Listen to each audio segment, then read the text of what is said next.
जंगल की गहरी रात थी। आसमान पर बादल छाए हुए थे और हवा में एक अजीब सी ठंडक थी, जैसे पेड़ों के बीच कोई अदृश्य रहस्य बह रहा हो। पगडंडी के किनारे छोटे छोटे झाड़ियां हिल रही थी और उनके पीछे से कभी कभी कोई अनजान सरसराहट सुनाई दे जाती थी। ऐसे माहौल में कोई भी अकेले चलने की हिम्मत न करता, लेकिन उस रात एक लड़की, निशा, अकेली चल रही थी। उसकी बाइक कुछ किलोमीटर पहले ही खराब हो गई थी और अब उसके पास घर पहुंचने का यही एक रास्ता था जो पुराने जंगल से होकर जाता था। निशा मजबूरी में कदम बढ़ाती जा रही थी, लेकिन दिल की धड़कनें हर आवाज पर तेज हो रही थी। उसके पास मोबाइल में नेटवर्क नहीं था और आसपास मीलों तक कोई इंसानी बस्ती नहीं थी। वो खुद को हिम्मत दिलाते हुए आगे बढ़ रही थी। तभी उसे महसूस हुआ कि जैसे कोई उसकी चाल पर नजर रख रहा हो। उसने पीछे मुड़कर देखा तो कुछ नहीं था, लेकिन कुछ ही सेकंड बाद उसे साफ लगा कि किसी की आंखें उसकी पीठ पर गड़ी हुई हैं।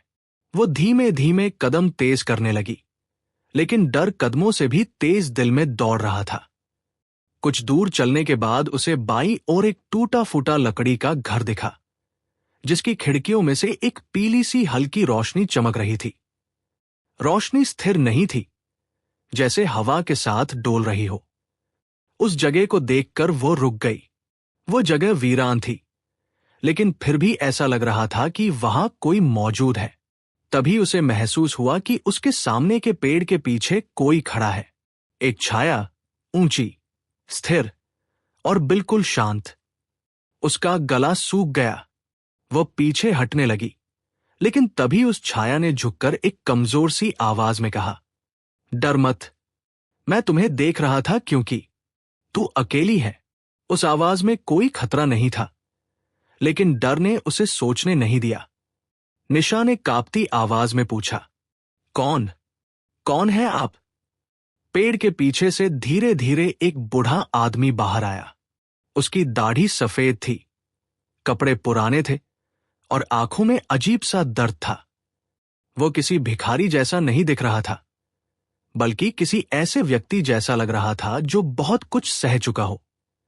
वह बोला, मैं यहां रहता हूं कई सालों से। तू इस रास्ते से पहली बार निकली है। रात में यहां चलना ठीक नहीं। निशा को थोड़ी राहत मिली, लेकिन डर अभी भी बाकी था।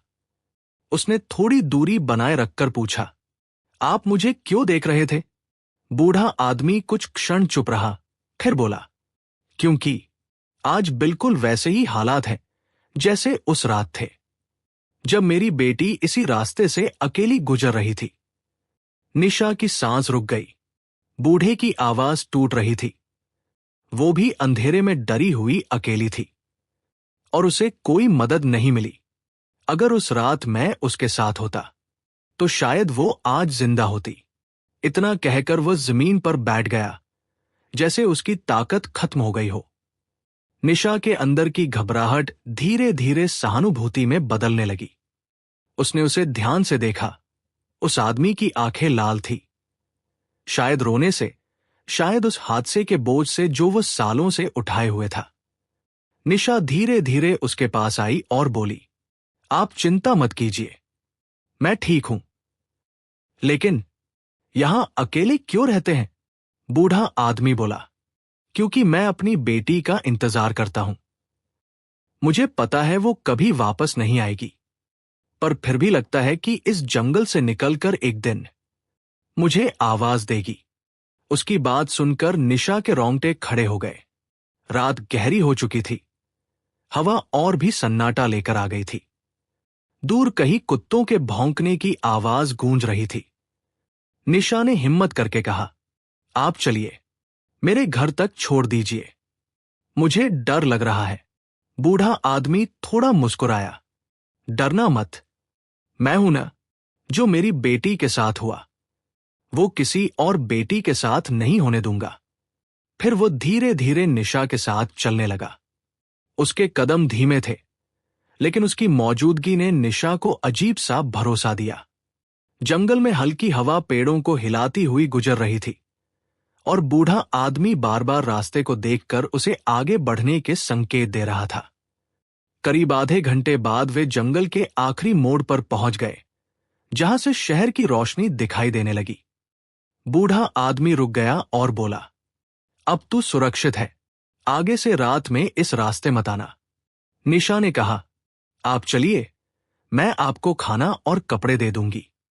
लेकिन वह बूढ़ा धीरे से मुस्कुराकर बोला, मेरा काम खत्म हुआ। मैं तो बस उसके वादे को निभा रहा हूं कि किसी और को दर्द ना हो। और इतना कहकर वो वापस काले जंगल की छाया में खो गया। निशा मुड़कर पीछे देखती रही, लेकिन वह बूढ़ा कहीं दिखाई नहीं दिया, जैसे वो हवा में घुल गया हो।